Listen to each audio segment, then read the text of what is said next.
Shri K S Arunkumar, ഇപ്പൊ അങ്ങനെ കോൺഗ്രസിന്റെ നേതാക്കൾ തമ്മിൽ എന്തു പടലപ്പിണക്കം ഉണ്ടായിട്ടുണ്ടെങ്കിലും, തമ്മിൽ എന്ത് സംബോധന ചെയ്തിട്ടുണ്ടെങ്കിലും, എന്തു തരത്തിലുള്ള പ്രശ്നങ്ങൾ ഉണ്ടായിട്ടുണ്ടെങ്കിലും, കോൺഗ്രസിന്റെ സംഘടനാ സംവിധാനത്തിൽ ഇനി അടികളി കയ്യാങ്കലശം അടക്കം സംഭവിച്ചിട്ടുണ്ട് എങ്കിലും അപ്പുറത്ത് LDF നിൽക്കുന്നതുകൊണ്ട് അത് ന്യായീകരിക്കപ്പെടുമോ?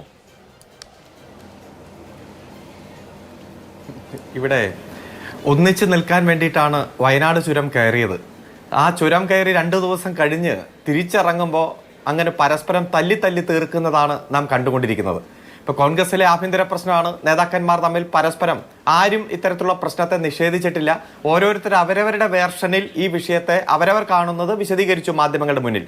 ഞങ്ങളിതിനെ വലിയ പ്രാധാന്യത്തോടൊന്നും കാണുന്നില്ല. കാരണം ഞങ്ങളുടെ കൺസേൺ അല്ല അത്. ഞങ്ങളെ സംബന്ധിച്ചിടത്തോളം ഈ തെരഞ്ഞെടുപ്പിന് ശേഷം കൃത്യമായി ആ തെരഞ്ഞെടുപ്പിന്റെ തോൽവി മനസ്സിലാക്കി അതിന്റെ കാരണം കണ്ടെത്തി അവ പരിഹരിക്കുന്നതിന് വേണ്ടിയിട്ടുള്ള ചിട്ടയായിട്ടുള്ള രാഷ്ട്രീയ പ്രവർത്തനവുമായി ഞങ്ങൾ മുന്നോട്ട് പോവുകയാണ്. ഗവൺമെന്റ് ആണെങ്കിൽ അതിന്റെ പ്രയോറിറ്റിയിലൊക്കെ മാറ്റം വന്ന് അതിന്റെ ഓരോ തിരുത്തലുകളും വരുത്തി മുന്നോട്ട് പോകുന്ന ഒരു സാഹചര്യമാണ്. ഇപ്പൊ നമുക്കറിയാം, ഈ പ്രശ്നം പുറത്തു വന്നതിന് ശേഷം ഒരു നേതാക്കന്മാരും ഇങ്ങനെ ഉണ്ടായിട്ടില്ല എന്ന് പറഞ്ഞിട്ടില്ല. ശ്രീ VD സതീശൻ കുറച്ച് നാളായി കുറെ നുണ പ്രചരിപ്പിച്ച് ഗവൺമെന്റിനെ പരസ്പരം തുടർച്ചയായിട്ട് ആക്രമിക്കാൻ മുഖ്യമന്ത്രി അടക്കമുള്ള നേതാക്കന്മാരെ കരിവാരി തേക്കാൻ ശ്രമിച്ചുകൊണ്ടിരിക്കുന്ന ശ്രമം അങ്ങനെ തുടരുന്നു. കെ സുധാകരനാണെങ്കിൽ അദ്ദേഹം നടത്തിക്കൊണ്ടിരിക്കുന്ന ഏറ്റവും തെറ്റായിട്ടുള്ള വാചകം, ഒരു രാഷ്ട്രീയ നേതാക്കന്മാർ ഉപയോഗിക്കാൻ പറ്റാത്ത വാക്കുകളടക്കം ഉപയോഗിച്ചുകൊണ്ട് ഗവൺമെന്റിനെ ആക്രമിക്കാൻ ശ്രമിക്കുന്നു. ഇപ്പൊ അവർ പരസ്പരം ഏറ്റുമുട്ടുന്ന ഒരു സാഹചര്യമാണ്. ഈ സംഭവം പുറത്തു വന്നപ്പോൾ ബഹുമാനപ്പെട്ട കോഴിക്കോട് MP അദ്ദേഹം എന്താ പറഞ്ഞേ? അദ്ദേഹം പറഞ്ഞു, വിഷയത്തിൽ ഹൈക്കമാൻഡ് ഇടപെടേണ്ട ആവശ്യമൊന്നുമില്ല, ഏട്ടനും അനിയനും ആകുമ്പോൾ പ്രശ്നം ഉണ്ടാകും, ആ പ്രശ്നങ്ങൾ ഞങ്ങൾ പരിഹരിക്കും. അപ്പൊ പ്രശ്നമുണ്ടോ? പ്രശ്നമുണ്ട്.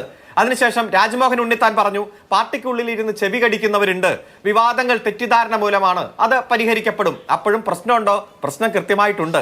അതുപോലെ തന്നെ കെ സുധാകരൻ തന്നെ പറഞ്ഞു, KPCCയുടെ അധികാരത്തിൽ ഇടപെടാൻ ഞങ്ങൾ സമ്മതിക്കില്ല എന്ന് പറയുന്ന സാഹചര്യം ഉണ്ടായി. അപ്പോഴും കൃത്യമായി ആരൊക്കെയോ അധികാരത്തിൽ ഇടപെട്ടിട്ടുണ്ടോ എന്ന് ചോദിച്ചാൽ ഇടപെട്ടിട്ടുണ്ട്. പാർട്ടിക്കുള്ളിലെ വാർത്തകൾ ചോർത്തി കൊടുക്കുന്നത് ഈ ഇരുട്ടിന്റെ സന്തതികളാണെന്ന് ശ്രീ K മുരളീധരൻ പറഞ്ഞു. അപ്പൊ വാർത്ത ചോർത്തിക്കൊടുത്തുള്ള വിവാദങ്ങളുണ്ട്. അതിന്റെ പേരിൽ പലർക്കെതിരെ നടപടി സ്വീകരിക്കുന്ന സാഹചര്യം ഉണ്ടായി. ബഹുമാനപ്പെട്ട KPCC പ്രസിഡന്റ് തന്നെ, പ്രതിപക്ഷ നേതാവ് പ്രതികരിച്ചത്, ഞാൻ വിമർശനത്തിന് അതീതനല്ല, ഞാൻ തെറ്റ് ചെയ്തിട്ടുണ്ടെങ്കിൽ തിരുത്താൻ തയ്യാറാണ്, തനിക്കെതിരെയുള്ള വിമർശനത്തിന് ഒരു പരാതിയില്ല, പക്ഷെ വാർത്ത ചോർത്തി കൊടുത്തതിൽ പ്രശ്നമുണ്ട് എന്നതൊക്കെയാണ്. അപ്പോ മിഷൻ 2025 എന്നൊക്കെ പറഞ്ഞ് അവര് കൂടി കുറെ കാര്യങ്ങൾ തീരുമാനിച്ചു. അതിന്റെ ചുമതല പ്രതിപക്ഷ നേതാവിന് തീരുമാനിച്ചു. അതിനുശേഷം അദ്ദേഹം തനിക്ക് താല്പര്യമുള്ളവർക്ക് ഓരോ ജില്ലയുടെ ചുമതല കൊടുത്തു.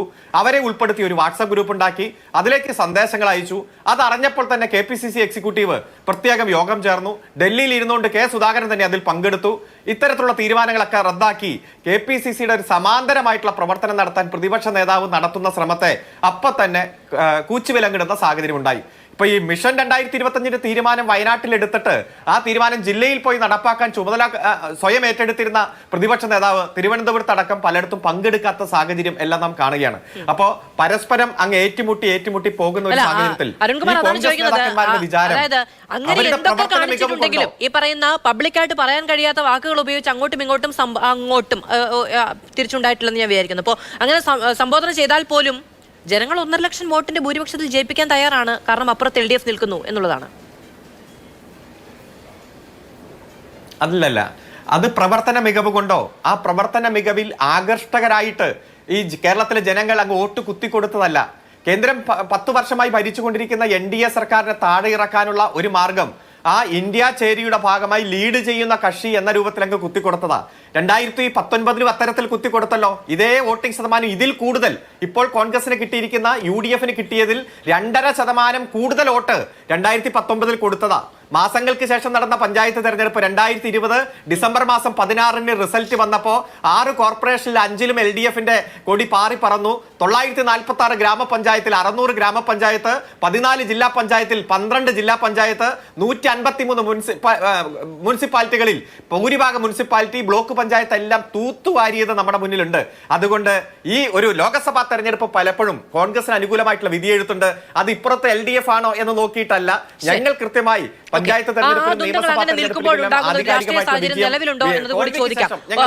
എന്നതുകൂടി നമുക്ക് പരിശോധിക്കേണ്ടതുണ്ട്. പ്രത്യേകിച്ചും ഈ ലോക്സഭാ തെരഞ്ഞെടുപ്പുമായി ബന്ധപ്പെട്ട് വന്ന ഫലത്തിൽ കേരളത്തിന്റെ മുഴുവൻ രാഷ്ട്രീയ വിചാരങ്ങൾ അങ്ങോട്ടും ഇങ്ങോട്ടും മാറി മറിഞ്ഞതിന്റെ ദൃക്സാക്ഷികളാണ് നമ്മൾ എന്നതുകൊണ്ട്. ശ്രീ